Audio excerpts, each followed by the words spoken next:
Movie के शुरू में सन 1673 का एक मेक्सिको का सीन दिखाया गया है, जिसमें एक फैमिली दिखाई गई है। उसमें एक हस्बैंड और एक वाइफ और उनके दो छोटे बच्चे दिखाए जाते हैं। वो लोग अपनी लाइफ में बहुत खुश होते हैं। फिर दिखाया जाता है इन बच्चों में से एक बच्चा बिल्कुल अकेला होता है, जो अपनी मदर को ढूंढ रहा होता है। अपनी माँ को ढूंढते हुए वो एक नदी के पास चला जाता है, जहाँ पर वो देखता है कि उसकी मदर उसके भाई को नदी में डुबोकर मार रही है। बच्चा वो देखकर काफ़ी डर जाता है। वो वहाँ से भागने की कोशिश करता है, लेकिन उसकी मदर उसको पकड़ ही लेती है और ले जाती है। इसके बाद सन 1973 लॉस एंजलिस दिखाया जाता है। यहाँ पर एक एना नाम की औरत दिखाई जाती है, जो अपने दो बच्चों क्रिस और समैंथा के साथ रहती है। वो अपनी लाइफ को अकेले ही गुजार रही थी, क्योंकि एना के हस्बैंड एक पुलिस ऑफिसर थे जिनकी डेथ हो जाती है। एना घर के सारे मामला खुद ही हैंडल करती है, बच्चों की देखभाल सब खुद करती है। इसके अलावा वो एना डिपार्टमेंटल और सोशल सर्विस में जॉब भी करती थी। इस डिपार्टमेंट का बेसिक वर्क ये देखना था कि पेरेंट्स अपने बच्चों की ठीक से परवरिश कर भी रहे हैं या नहीं। एना को अपने ऑफिसर से ये पता चलता है कि एक पैट्रिशिया नाम की औरत और उसके बच्चों का केस उसकी एक कोलीग को दे दिया गया है। ये एक ऐसा केस था जिसको पिछले कई साल से एना ही हैंडल कर रही थी। ये चीज़ एना को पसंद नहीं आती। तब एना के बॉस उसको समझाते हैं कि एना, तुम पर काम का पहले से बहुत बर्डन है और तुम्हें अपने बच्चों का ख्याल भी खुद अकेले रखना होता है, और यही वजह है कि ये केस इसके अलावा वो किसी और को दिया जा रहा है। मगर फिर भी एना इस बात पर एग्री नहीं करती। वो कहती है, मैं पैट्रिशिया को जानती हूँ और वो मेरे ऊपर बिलीव भी करती है, और उसके बच्चों को तो मैंने अपनी आंखों के सामने ही बड़ा होते हुए देखा है। वो लड़की कहती है कि ये केस एना के अलावा कोई भी अच्छे से हैंडल नहीं कर सकता। फिर एना के बॉस इस बात पर एग्री हो जाते हैं और ये केस एना को ही दे दिया जाता है। पैट्रिशिया के बच्चों के स्कूल से कॉल आती है कि वो फिर से स्कूल नहीं आ रहे, और यही वजह थी कि एना को उसके घर जाना था, जिस पर उसके बॉस उसको कहते हैं कि वो अपने साथ एक पुलिस ऑफिसर को भी लेकर जाए। और एना एक पुलिस ऑफिसर के साथ पैट्रिशिया के घर पहुंच जाती है। सबसे पहले पैट्रिशिया सबको अंदर आने से मना कर देती है, लेकिन फिर एना उससे बताती है कि वो सिर्फ अकेली ही अंदर आएगी। इस बात पर पैट्रिशिया उसे अंदर आने देती है। एना देखती है कि पैट्रिशिया बहुत बुरी तरह डरी हुई है। फिर वो उससे उसके बच्चों के बारे में पूछती है। वो बोलती है वो सेफ हैं, उसके बच्चे नज़र नहीं आ रहे होते। फिर एना को एक डोर नज़र आता है जिसके ऊपर बहुत ज़्यादा आइस की पिक्चर बनी होती हैं। एना उस डोर के पास जाती है, जिस पर पैट्रिशिया बुरी तरह भड़क जाती है। एना पर अटैक भी कर देती है और उसे मारने की कोशिश करती है। तभी वहाँ पर वो पुलिस ऑफिसर आ जाता है और पैट्रिशिया को पकड़ लेता है, और इसी दौरान एना पैट्रिशिया के गले से एक की निकाल लेती है, जिस पर पैट्रिशिया उसको कहती है कि उस डोर को मत ओपन करो। मगर पैट्रिशिया दरवाज़ा खोल लेती है और उसके अंदर पैट्रिशिया के दोनों बच्चे होते हैं। वो बच्चे भी काफ़ी बुरी तरह से डरे और सहमे हुए होते हैं, और एना को कहते हैं कि दरवाज़ा बंद कर ये चली जाओ, वरना वो हमें मार देगी। एना को इस बात की ज़रा भी समझ नहीं आती कि वो बच्चे लाल अरोना की बात कर रहे हैं। इसके बाद उन बच्चों को चाइल्ड सर्विस शेल्टर में भिजवा दिया जाता है। एना देखती है कि उन बच्चों के हाथ में जलने का निशान है, जिस पर बच्चे कहते हैं ये उसने ही किया है। तब भी एना को समझ नहीं आती कि वो किसकी बात कर रहे हैं। इसके बाद एना अपने घर चली जाती है और रात के वक्त लाल अरोना पैट्रिशिया के बच्चे को पानी में डुबोकर मार देती है। उन बच्चों को पानी में डुबोने के दौरान लाल अरोना की आंखों से आंसू बह रहे थे, और यही वजह होती है कि उसे वीपिंग वुमन कहा गया है। एना के पास कॉल आती है कि पैट्रिशिया के बच्चे नदी में डूबकर मर गए हैं। एना वहां पर पहुंच जाती है और अपने बच्चों को कहती है कि वो कार में ही बैठे रहें। वो कार को थोड़ा दूर ही पार्क करती है ताकि उसके बच्चों को कुछ भी पता ना चले। एना भी उन बच्चों की डेड बॉडीज के पास पहुंचती ही है कि तभी वहां पर पैट्रिशिया भी आ जाती है, और वो एना से कहती है कि तुमने मेरे बच्चों को मार डाला, और ये भी कहती है कि सिर्फ एक ही रात की बात बची थी, फिर हमें उससे छुटकारा मिल जाता। जिस पर एना उससे पूछती है कि किससे। पैट्रिशिया जवाब देती है लाल अरोना से। इसके बाद पुलिस वाले पैट्रिशिया को वहां से ले जाते हैं। बाहर कार में समैंथा सो जाती है जब तक क्रिस जाग रहा होता है। वो चुपके से गाड़ी से उतरकर उन बच्चों की डेड बॉडी को देखने जाता है। इसी दौरान क्रिस को वहां पर किसी के रोने की आवाज़ आती है, और ये कोई और नहीं लाल अरोना होती है, जो कि क्रिस को अपने पास बुला रही होती है और फौरन वहां से गायब भी हो जाती है। फिर एकदम से क्रिस के पास आ जाती है और इसका हाथ पकड़ लेती है, जिससे क्रिस का हाथ जल जाता है, और क्रिस के हाथ पर भी जलने का वैसा ही जख्म होता है जैसा पैट्रिशिया के बच्चों के हाथ पर था। क्रिस काफ़ी डर जाता है और कार में आकर बैठ जाता है, लेकिन लाल अरोना भी वहां पर पहुंच जाती है और क्रिस को डराना शुरू कर देती है। लाल अरोना कार के अंदर आने की भी काफ़ी कोशिश करती है। तभी ऐना वहां पर आ जाती है और उनको लेकर घर आ जाती है। अगली सुबह ऐना चर्च जाती है। चर्च के बाहर एक विच डॉक्टर जिसका नाम रैफल अल्बेरा होता है, वो चर्च के बाहर खड़े होते हैं और अपने जादुई ट्रीटमेंट से लोगों का इलाज कर रहे होते हैं, जिससे वो ठीक हो जाते हैं। ऐना फादर से लाल अरोना के बारे में पूछती है और फादर उन्हें लाल अरोना के बारे में सब कुछ बता देते हैं। समंथा जो कि अपने घर में खेल रही होती है, उसे भी अपने घर में लाल अरोना नजर आती है। लाल अरोना समंथा का हाथ पकड़कर उसे भी कर्ज बना देती है और समंथा के हाथ पर भी जलने का जख्म बन जाता है। ऐना घर आ जाती है और वो देखती है समंथा बहुत ज्यादा डरी हुई है। ऐना उसके हाथों पर जले हुए जख्मों के बारे में पूछती है, तब समंथा झूठ बोल देती है कि मैं कहीं पर गिर गई थी। फिर एक डिटेक्टिव जिसका नाम कूपर होता है ऐना के घर पर आते हैं, जो कि ऐना के हस्बैंड के फ्रेंड थे। कूपर ऐना को बताते हैं कि पुलिस वालों को पैट्रिशिया पर ही शक है कि उसी ने ही अपने बच्चों को मारा है, मगर पैट्रिशिया और उसके गवाह का कहना है कि वो कत्ल के दौरान पूरा टाइम पैट्रिशिया चर्च में ही थी। कूपर ऐना को एक फाइल देते हैं ताकि वो पैट्रिशिया के केस के बारे में कुछ इन्फॉर्मेशन ले सके।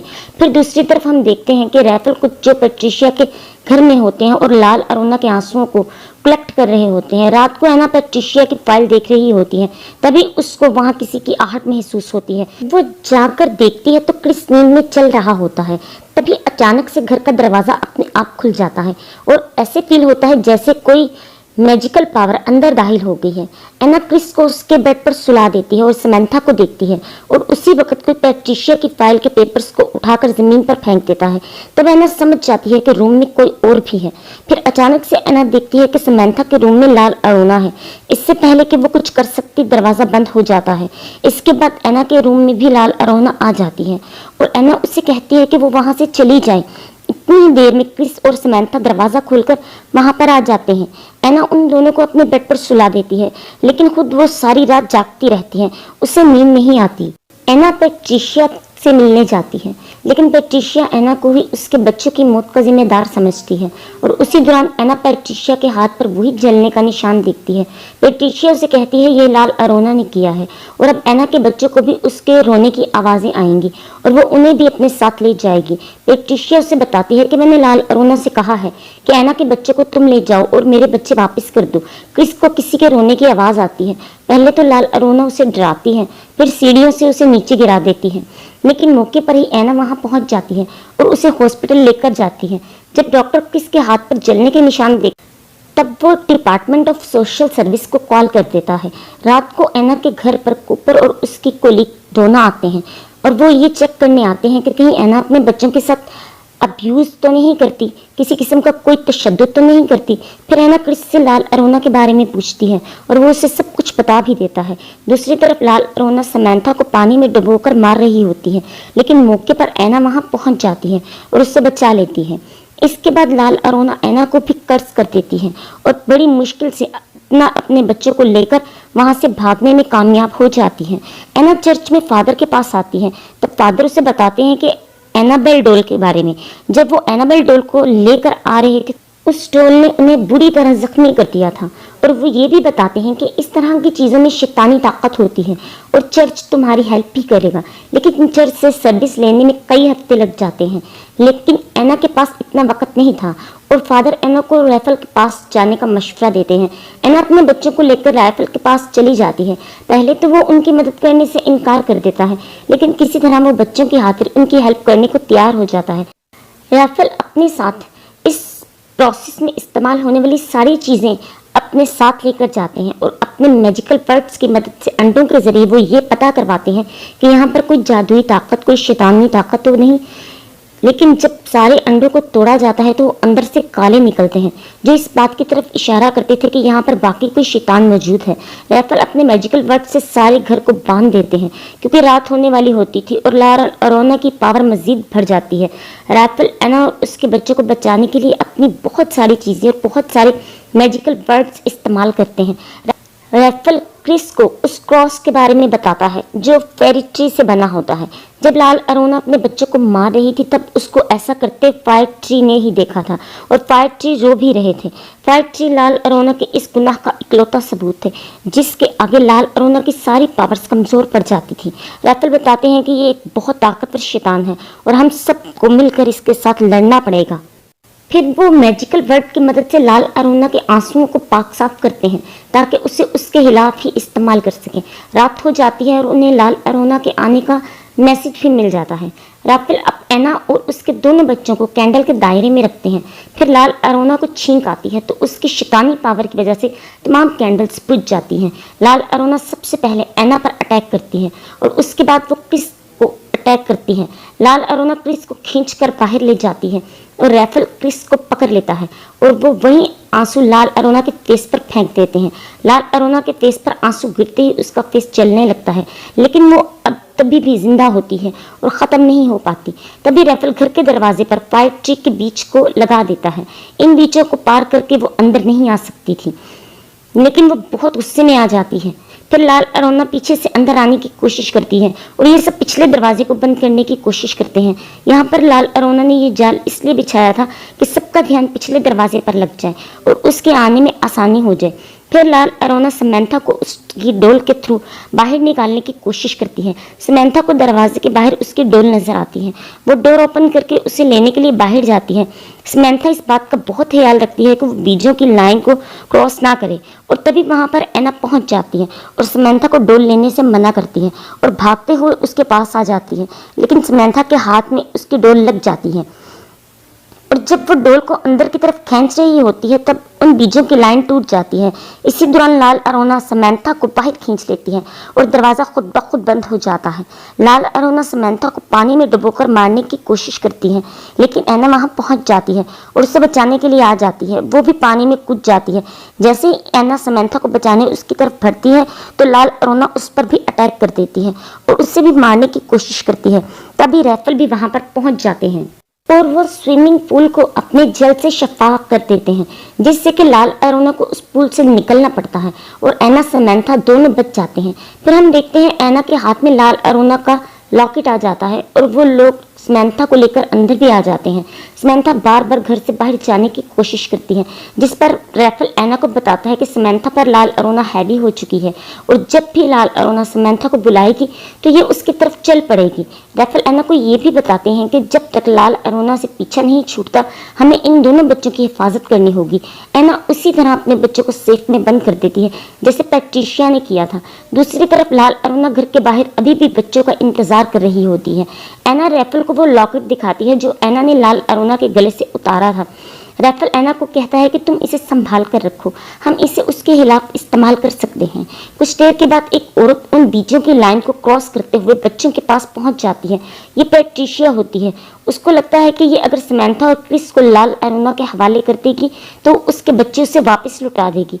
राफेल पैट्रिशिया को रोकने की बहुत कोशिश करता है, मगर वो उसे शूट करके मार देती है और बीजों की लाइन तोड़ देती है और इसी दौरान लाल अरोना को भी घर के अंदर आने का मौका मिल जाता है। अंदर आते ही वो पहले एना पर अटैक करती है और उसे बेसमेंट में फेंक देती है और उसका डोर अपने आप लॉक हो जाता है। फिर वो घर के सारे दरवाजों को बंद कर देती है ताकि बच्चे घर से बाहर न जा सके। इसी दौरान क्रिस लाल अरोना को वो लॉकेट उठाकर समंथा के साथ ऊपर की तरफ भागता है। क्रिस और समंथा स्टोर में जाकर छुप जाते हैं और लाल अरोना भी उनका पीछा करते हुए वहां आ जाती है। लाल अरोना उन्हें मारने ही वाली होती है कि क्रिस उससे उसका लॉकेट दिखाता है। अपना लॉकेट देखकर लाल अरोना अचानक से नॉर्मल लेडी बन जाती है। लाल अरोना को वो लॉकेट असल में उसके बच्चों ने दिया था और वो अपने बच्चों की तरह क्रिस को टच करती है और रोना शुरू कर देती है।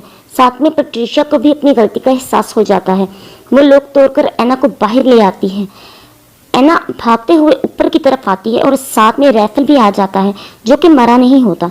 दूसरी तरफ लाल अरोना क्रिस को टच करके रो रही होती है तो क्रिस के पीछे रखे आईने का कपड़ा हट जाता है, जिससे लाल अरोना खुद को शीशे में देखती है तो वो फिर से शैतान बन जाती है और वो शीशा भी टूट जाता है। लाल अरोना राफेल को हवा में उठाकर बाहर फेंक देती है। इसी दौरान एना भी वहां पर पहुंच जाती है। क्रिस और समंथा भागकर एना के पास आ जाते हैं। जैसे ही लाल अरोना एना, क्रिस और समंथा को मारने के लिए उनकी तरफ बढ़ती है, राफेल एना की तरफ फायर ट्री से बना क्रॉस फेंक देते हैं। एना उस क्रॉस को उठाती है और लाल अरोना के सीने में उतार देती है। उसके साथ ही लाल अरोना खत्म हो जाती है और सब कुछ नॉर्मल हो जाता है और इस मूवी का एंड हो जाता है। प्लीज़ अगर आपको मूवी पसंद आए तो मेरे चैनल को लाइक, सब्सक्राइब और मूवी को शेयर करें। Thank you so much.